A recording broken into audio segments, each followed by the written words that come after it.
name's Jaden Chung. I'm one of the teachers here at Vincent Music, and today I'm going to be teaching a lesson in relation with actually one of the first scales that we learn on one of the first scales that we learn on our piano. It's actually in relation with our C major scale. But I'm also highlighting that how learning some of our scales can be transferable to other instruments as well, such as, for instance, with learning the guitar or otherwise learning something like the violin. Now, for context, I don't teach violin, I don't play the instrument, but it's not necessarily in terms of the playing, but it's in terms of what you orally, or through your ears, you may hear. Okay? So, in terms of our introduction, I'm just going to be playing a C major scale with my right hand. I'm just going to be going for one octave.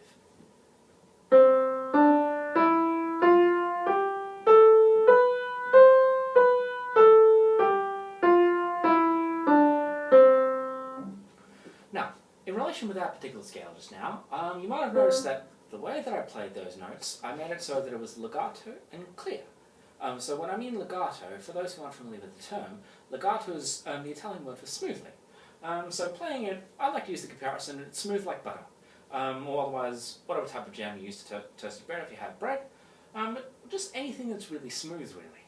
But, as you might have already guessed, there's not just that one way to play an instrument, more or less the piano.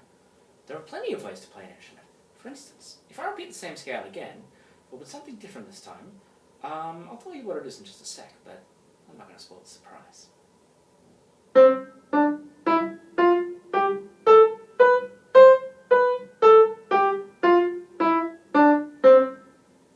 So, I'm going to leave just a few seconds so that we can think about how I played that scale differently from the last time. And I'll play the scale again with a slightly different approach. And I'll let you think about that for just a second while I play it.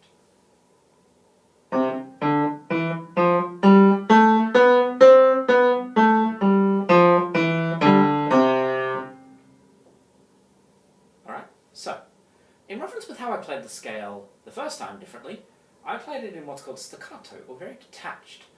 Now, the way I like to use this analogy, pardon me, I'm just going to adjust the camera just a little bit if I can do that. Oh dear, that's not working. Oh.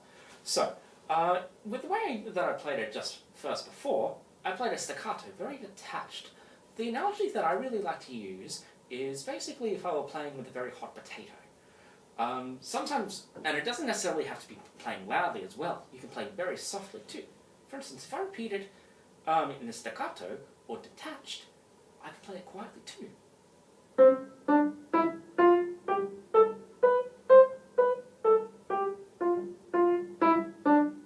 Played it incorrectly for just a second there, but so, sorry, I'm thinking of the words for a second. In reference with how I played that just now, I didn't have to play with a hot potato, but as if I were, just making sure that my hand is constantly moving. Making sure the hand is constantly moving, but the same can be said when doing it legato. So the key thing is just with how we use our touch. And this is where it gets important with other instruments as well. So for instance, one of the other instruments that I teach is in relation with the guitar, as well as in bits of singing as well. And they are two completely separate instruments, but there are a lot of common things that you can use to kind of transfer between the two. For instance, with the guitar, I don't have one right with me at the moment, but what you can do is that you can play a note, whether it's playing in terms of chords. I'm playing a C major chord. This is how I would play it on an ordinary guitar. For instance, with the low G string, with the low A string. This would be kind of, if we were to take my hand and put it on the piano, that would be similar to what it would sound like strummed. But that's kind of a more legato way of playing. You can strum it. You can strum your chords so that way you don't have to play like that. You can play it staccato. With guitar technique, you can use a lot of different things. You can use a guitar pick, or otherwise you can use your right-hand guitar if you're assuming right-handed. But you can play just with a quick strum and then just quickly palm mute. Okay? And that's how I would play a different kind of sounding chord. So, in reference with how that would be important with other instruments as well.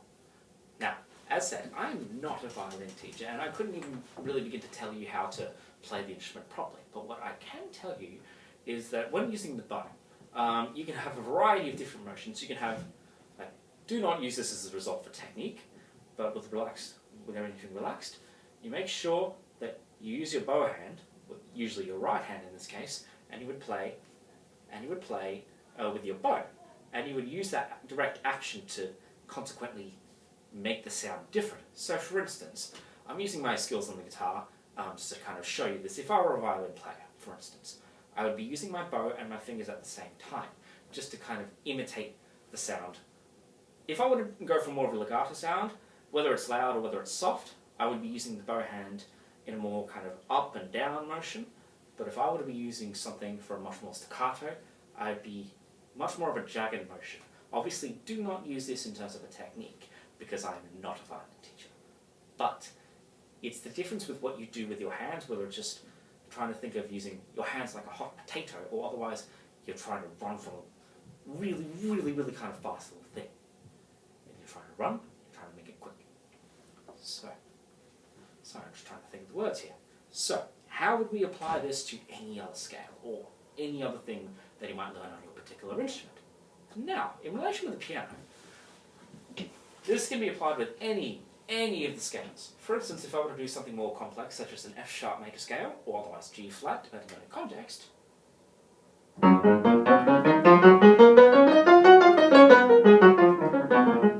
not the best scale in the world, but you can see that we can use both a loud and a soft with a dynamic crescendo or decrescendo by the end of it, or swelling up in volume and then swelling down in volume.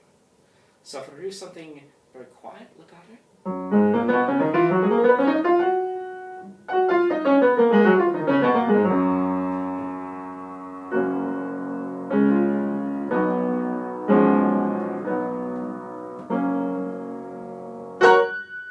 we could do something just very suddenly loud. There is a lot of different applicable uses of how you can use your I am trying to think of the words here, it's word salad today. There's a lot of different uses for since when you're playing a scale, but you can do this with any number of pieces. For instance, one of the pieces that I'm learning right now, I'm trying to think of one that could be applicable here. One of them is an Allegro from the composer Kozilek from the classical period. Well, from the Baroque leading classical period, and I'll just show you a brief example of what I mean. So, in the classical period, for a quick reference, we don't always use the most amount of piano pedal. But what I'm going to be showing you is just a brief description of how I would use different dynamics and different scale-like figures to imitate the scale. So, for instance, this piece is in B flat major, which has two flats.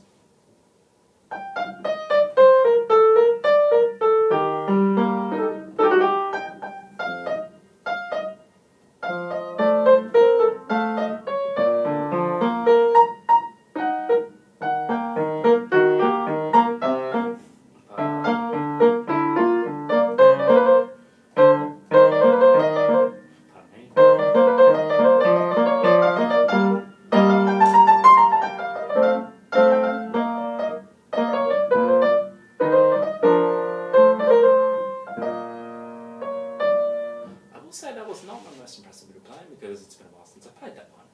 But did you hear some of the difference with the highs of the piece and how loud you get?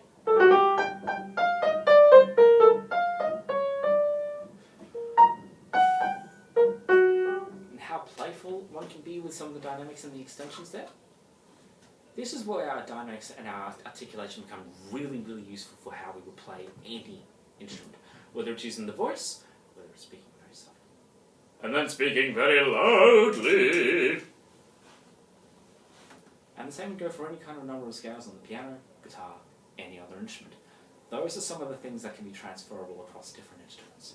For instance, if I were to go back to our C major scale, this can be, even though obviously our playing technique can't really be transferable between some of these instruments, it's how we use our scales which can influence our playing of other instruments. So for instance with piano,